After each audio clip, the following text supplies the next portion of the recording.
Hi, it's Ken Whitehouse here from Hart, Honda Australia Rider Training. Today we're going to have a look at safe cornering techniques. Corners are one of the most common crash scenarios for scooterists, but they don't need to be a problem if we get a few things right.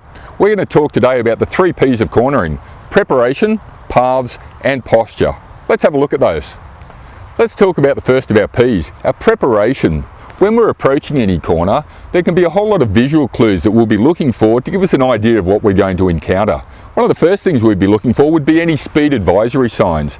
Other things we would look for is the tightness of the corner. Does it disappear out of view? It's got double white lines. It's telling us that it's a fairly tight corner. Have a look at the camber. It's leaning towards us. All of these things will give us an idea of what speed we should approach. Bearing in mind that it's always better to approach a corner slower than you think. We can always accelerate out of the corner, but it's very hard to adjust your speed when you are in the corner. Now, the second of our P's are our paths. The way that we enter a corner, where we are halfway around the corner and where we finish the corner, plays a huge part in our safety. So we need to think about where to enter. When we're going into a corner, we want to maximize our view. Depending on where I enter the corner, it will dictate how far I can see through the corner. The wider I can start a corner out here, as long as it's safe, I can see more through my corner. So when we enter a corner, we're going to enter the corner as wide as we can safely to maximize our view through the corner. So now we find ourselves in the middle of the corner. When we're in the middle of the corner, we want to position ourselves in the middle of our lane. That's going to create a nice buffer zone away from any oncoming traffic that may be cutting a corner. So we entered our corner nice and wide to maximize vision. We came into the middle of our lane in the middle of the corner to create a buffer zone. Now we're at the end of our corner. When we finish a corner, we want to finish over here tight. We're now well away from any oncoming traffic.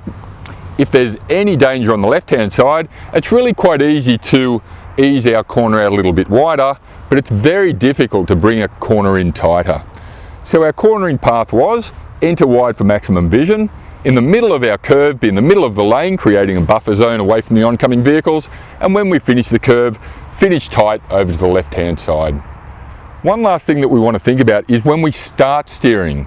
So if we tip in too early, if we start steering too early, we're going to end up hitting the apex of the curve and then run very wide at the exit, which is very dangerous. So as a general rule, we want to start steering a little bit later than you think. That's going to allow you to have that nice smooth enter wide, buffer in the middle, and then finish tight. This is the safest and most flexible way of cornering. So we've looked at 2 of our P's, our preparation and our paths. Now to look at the third one, which is posture. Posture is very important. Before we start steering a corner, we want to turn our head and look as far through the corner as we can. One of the things we're doing there is we want to be looking at least 5 seconds ahead of us so that we know what we're going to encounter well before we get there. The other thing that correct posture does is that when I turn my head, if you look at what's happening to my upper body, I turn my eyes and my chin, my shoulder drops, my elbow bends, and my whole upper body is just leaning slightly more than the scooter into the corner. That's going to get the scooter turning correctly. It also means that I don't have to lean my scooter quite as much because I'm using my body weight. So correct posture is, before we start steering, point your eyes and the chin to the exit of the corner, looking at least 5 seconds ahead, whole upper body leans slightly into the corner. So now we've talked about our 3 P's, our preparation, paths and posture.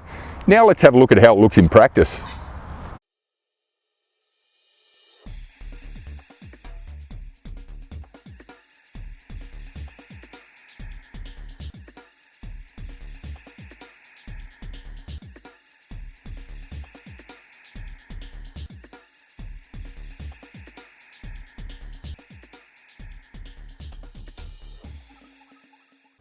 I hope these cornering tips have helped, and if you need any other advice or riding hints, come and see us at Hart.